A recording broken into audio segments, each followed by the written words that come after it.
वो गया जानने के लिए। तो गुरु ने सब सिखा दिया, वेदों का, शास्त्रों का पढ़ना, और ऐसा कोई विषय नहीं जो नहीं आया।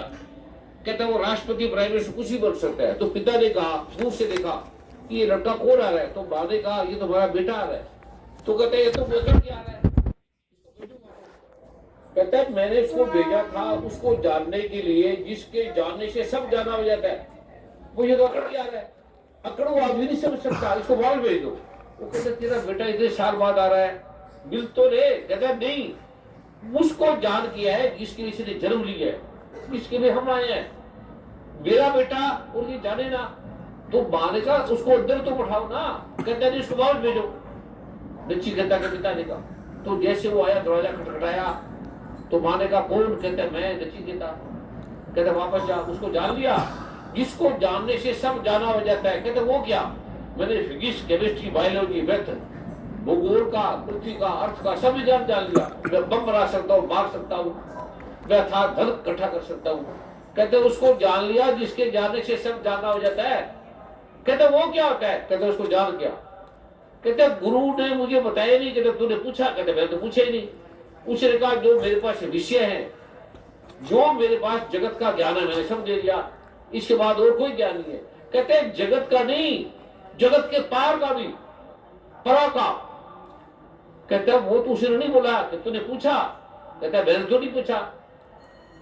कहते उस पूछने के लिए दंडक प्रणाम करना पड़ता है, अकड़ नहीं। गीता में साफ लिखा है, तत्विधि प्राणी पातेन परिपश्रेण सेवा उपदेश शक्ति ते ज्ञानम ज्ञानी तदर्शिना। अर्जुन तू दंडक प्रणाम कर, अकड़ के मत पूछना, ये कर तो तुझे नहीं मिलेगा, तू उसका अपात्र है, ये पहले लिख ले। तो अर्जुन ने फिर दंडक प्रणाम किया। अर्जुन से बड़ा महान कौन था? फिर कृष्ण भगवान ने उसे दिया। फिर जब ऋषि का बेटा जान के आया तो गाय का झुंड आ रहा था, तो गाय के झुंड में वो भी डोल रहा था ऐसे ऐसे। तो उसके पिता ने गौर से देखा कि ये गाय का झुंड आ रहा है, इसमें एक आदमी भी नजर आ रहा है। जब ऋषि कहते हैं ना मुझे नहीं पता, तो उस समय लेना उसको पता है। जब ये मुझे नहीं पता, इसका मतलब है वो सरलता हमें सिखाना जा रहा है कि आप सरल क्यों नहीं मत करते, जो मुझे पता है, मुझे ज्ञान है। उसकी माँ ने कहा ये तो हमारा नचिकेता है। कहते गाय आ रही है। कहते ये गाय के बीच में गाय बना हुआ है। कहते ये क्या? कहते सरल हो गया गाय की तरह, इसमें अकड़ी नहीं है जैसे गाय सरल। और कहते मेरा नचिकेता। कहता है फिर तो वो जान गया, अगर उसमें अकड़ी नहीं है, सरलता है, और गाय के साथ गाय बना है, तो वो परमात्मा हो गया। फिर उसके माता पिता ने जब वो आया तो जल से दूध से चरण धोया उसका, वो खड़ा था, उसे कोई अकड़ नहीं थी मेरा चरण धोआ जा रहा है, तो भी ऐसे वो खड़ा रहा। तो माँ ने बड़ा थप्पड़, कहते तू बोलता क्यों नहीं, तेरे चरणों को तेरा पिता धो रहे। कहते अच्छा। कहते तेरे चरणों को तेरा पिता चरणामत बना के धो रहा है, पी रहा है। कहते अच्छा। वो कहते तू पागल हो गया। वो कहते अच्छा। उसका पिता कहते हैं पागल नहीं, परमात्मा हो गया, पागल गल को पा गया, ये समझ गया। कहते वो कैसे? कहते इसको पता ही नहीं है मेरे पैर है कि नहीं। एक कहानी से समझो, एक मुसलमान थे, उसे बोला, पहले सुनाया भी था, तो कहने लगा कि ये खुदा के हाथ में रिंग कितनी अच्छी लगी है, खुदा के हाथ में। तो मुसलमानों में अगर कोई खुदा कहते तो काट रहा है, सीधा काट दो उसको, मार दो। तो सब कह लगे इसको क्या हो गया, खुदा बोले अपने आप को। कहते हैं इसकी गर्दन काट दो। काटने लगे, फिर कहते नहीं राजा के पास ले चलो। राजा के पास ले गए। कहता बात क्या है? कहते मैं बोलता हूँ खुदा के हाथ में कितनी अच्छी लग रही है, मुझे मार रहे हैं। कहते तुझे मारना, तुझे तो हम जमीन में गाड़ देंगे, तो ऐसी बात कर रहा है, ये तुम्हारे धर्म में एकदम खतरनाक बात है। कहता काटो इसकी गर्दन को, मार दो और टुकड़े टुकड़े कर दो। उसको लगा दिया फांसी पे। तो फांसी पे लगते लगते बोलता कि खुदा के हाथ में कितनी अच्छी लग रही है। वो कहते तू ये क्यों बोल रहा है? कहते किसी ने पूछे नहीं क्यों बोल रहा है, बस काट दो, मार दो, बस ये कर दो। कहते फिर बता। कहते शेख राजा, पूछने के लिए पूछने वाले को कहां बैठना चाहिए? कहते नीचे, और तू बैठा है कुर्सी के ऊपर, तो तू मुझे बैठा पड़े कुर्सी पे, फिर मैं तुझे बताऊंगा। कहते तू अकड़ के बोल रहा है मेरे साथ और तू मर भी रहा है। कहता मार दे, क्या प्रॉब्लम, मार दे। कहता है बोल क्यों रहा है? तो बोलने के लिए पहले मुझे जगह तो दे, फांसी मेरे पे लगा रखी है, मैं बोलूंगा क्या? राजा ने उसकी फांसी उठाई, उसको कुर्सी दी और वो राजा नीचे बैठ गया। कहता है क्यों बोल रहा है? कहता आखिर क्यों तू पूछ रहा है? विनम्रता से पूछ, मैं भी तो किसी से पूछूंगा। कहते कौन मैं भी? कहते तेरा सब्जेक्ट नहीं है, पहले तू पूछने का तरीका तो कर, कैसे दंडवत प्रणाम करना है। तो उसने कहा यार बात तो ठीक है, राजा पढ़ा लिखा था, उसने दंडवत प्रणाम किया। कहता राजा ये तेरा राजपाट किसका है? कहता खुदा का। किसने दिया? खुदा ने। ये तेरा जिस्म किसका है? कहता खुदा का। और दूसरों का जिस्म खुदा का। तेरे हाथ किसके हैं? खुदा के। और दूसरों के हाथ? कहते खुदा के। कहते ये उंगली किसकी है तेरी? कहते खुदा की। कहते दूसरों की उंगली? कहते खुदा की। तो मेरी उंगली किसकी है? कहते खुदा की। तो ये किसकी उंगली में रिंग है? तो मैं क्या बोल रहा हूं, खुदा की उंगली में कितनी अच्छी लग रही है। राजा कहते ये तो आदमी जान गया उस विद्या को, क्योंकि शरीर से अलग है। फिर राजा उसको दंडवत प्रणाम किया, फिर राजा ने उसको राजा बना दिया। वो मैं आज देने जा रहा था आपको, पढ़ा का, जो किताबों में पढ़ा आपने, सुना है, सुनने से कोई फायदा नहीं, ये कथा सुनने से कोई फायदा नहीं, लेकिन ये कथा उस बात की ओर इंगित कर रही है जो आपका कभी से नहीं जानने की। तो मेरे मन में इच्छा हुई, मैं जानना चाहता हूं क्या है ये, सब गलत ये बोलते हैं, ये बात क्या है? तो वो मैं आपको देने जा रहा हूं जो मुझे मिला, जो मैंने जाना। और जो मैं आपको देने जा रहा हूं, एक गुरु थे, ऋषि बहुत बड़े, तपस्या कर रहे थे। तो भगवान नारायण ने, ब्रह्मा ने, शिव ने बोला कि वो बड़ी तपस्या करे, जाओ उससे पूछ के क्या तुम्हारी कामना है। नारद वहां गए, नारद ने प्रणाम किया। ऋषि नारद जा रहे हैं, ब्रह्मा भगवान का बेटा है, उसको नारद भगवान ने प्रणाम किया। तो नारद भगवान के प्रणाम में उस ऋषि ने आशीर्वाद दिया। ये पहले पता लग गया उसकी मूर्खता का। नारद ब्रह्मा भगवान का बेटा, जिसका गुरु उसका बेटा भी भगवान शिव कहते हैं, उसको उसी तरह बनो। ब्रह्मा का बेटा क्या है? ब्रह्मा से कम थोड़ी होगा। जो भी ऋषि किसी को आशीर्वाद देता है, नारद को, किसी को, तो समझ लेना वो ऋषि नहीं, अकड़ू है वो। कहता भाई हमारे लायक बताओ क्या सेवा है, मैं ब्रह्मा का बेटा हूं और ब्रह्मा जी के पास जाना है। कहता पूछो ना, कब मुझे मिलेगा वो परा का ज्ञान? इतने साल हो गए तपस्या करके, मुझे तो कुछ नहीं मिला, दुखी हो गया, जगत भी छोड़ा, घर भी छोड़ा, और यहां भी कुछ नहीं मिला। कहता ठीक है महाराज, मैं जाके पूछूंगा। ये सुनने वाली बात है, ये नहीं समझा तो जिंदगी बेकार है। ऐसा भगवान शिव कह रहे। तो सामने उसका एक बैठा था शिष्य भी। कहता तेरी कोई इच्छा? वो अपना उसका चावल कूट रहा था। कहता महाराज मेरी क्या इच्छा है, मैं तो इसका सेवक हूँ, मुझे धन भागा कि मैं इसकी चावल कूट रहा हूँ, बर्तन साफ कर रहा हूँ, मुझे कुछ नहीं चाहिए, मुझे क्या करना है, मेरे गुरु ने इसको मिल जाए बस मेरा तो यही काम है। कहते कुछ भी। कहते नहीं तो मुझे क्या पूछना, आप आगे तो और ब्रह्मा क्या है, आप आगे आपको दर्शन हो गए तो मेरे को ब्रह्मा के दर्शन हो गए।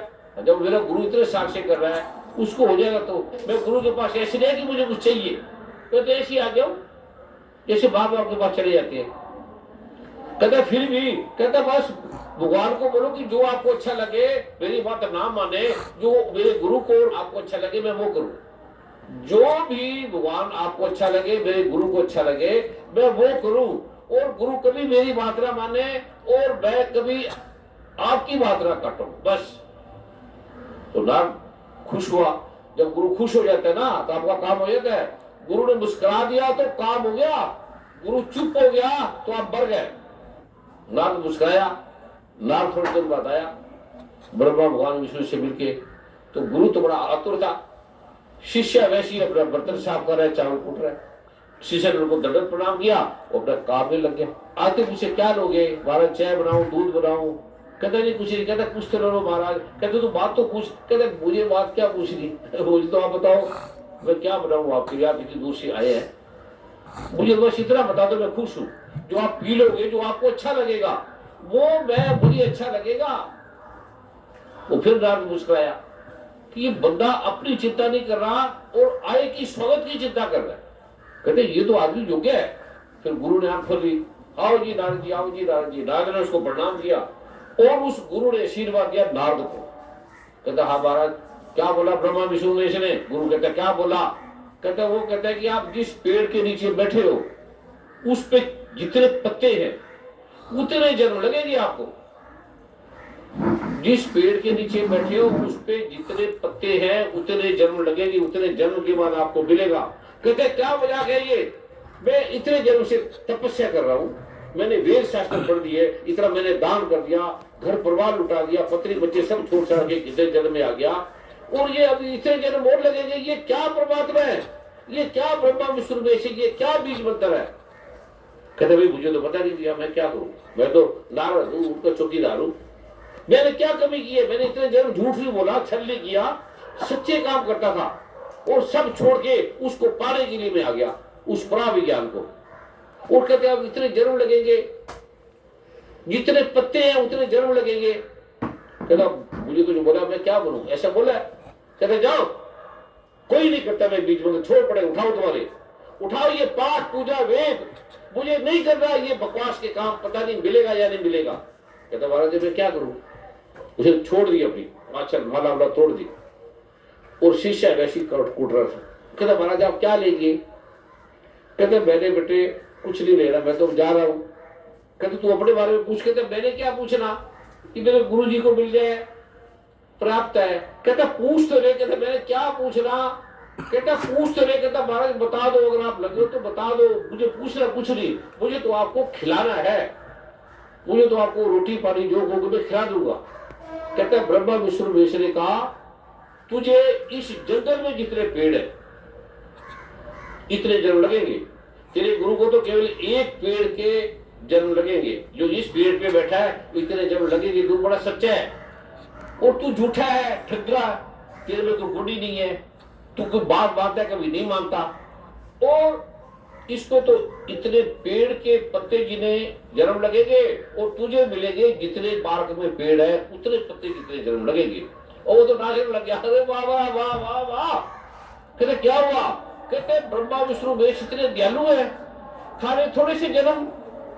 उसने ये नहीं बोला धरती के पेड़, उसने ये नहीं बोला भारत के पेड़, उसने ये नहीं बोला पंजाब के पेड़, हरियाणा के पेड़। कहते बस इस पार्क के पेड़ जितने इतने जन्मों में मुझे मिल जाएगा।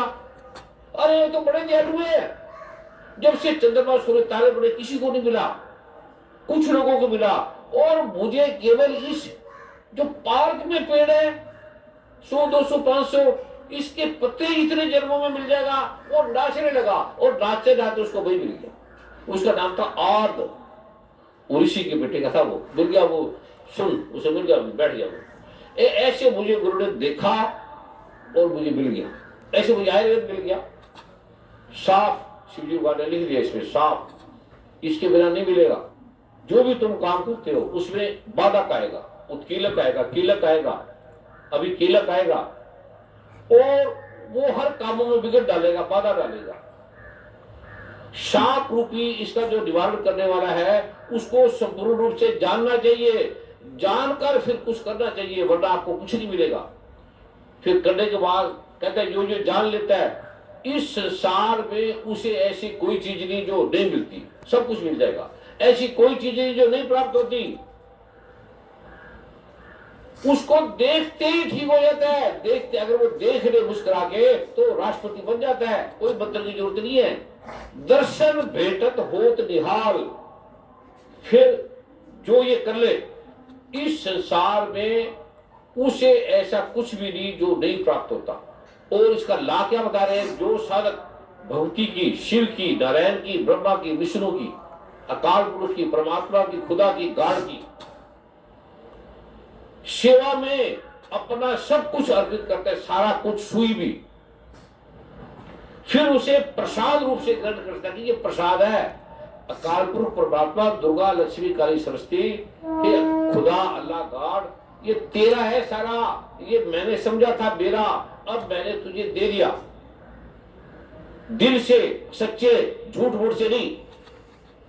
उसी पर अल्लाह, खुदा, गाढ़, अकाल पुरुष, परमात्मा, ब्रह्मा विष्णु महेश खुश होंगे। ये महादेव ने ये कसम खा के सत्य कह के स्तोत्र को किलित कर दिया, ला कर दिया कि ये ला है। जो साधक पूर्वोक्त रीति से निष्कीर्ण करके इसका पाठ करता है, गुरु की बात मानता है, पाठ मतलब गुरु की बात, गुरु बोलते ना एबीसीडी कर लेना, आपको मिल जाएगा, एबीसीडी से मिल जाएगा, वह सिद्ध हो जाएगा, उसे मिल जाएगी प्राप्त। वही देवी का पार्षद होगा, वही परमात्मा का, खुदा का, अल्लाह का पैगंबर होगा, वही बात मानने वाला होगा, वही रहबर होगा, वही गुरु होगा। अतः इस संसार में सब जगह विचरित रहने पर भी उसे कोई डर नहीं होगा, कोई भय नहीं होता। जो उसके देखेगा उसकी सब मनोकामना पूरी हो जाएगी, उसके दर्शन मात्र से सब मनोकामना पूरी हो जाएगी, जो सच्चे मन से उसके पास आ जाएगा। अतः कीलन को जानकर उसका परिहार करके पाठ करे।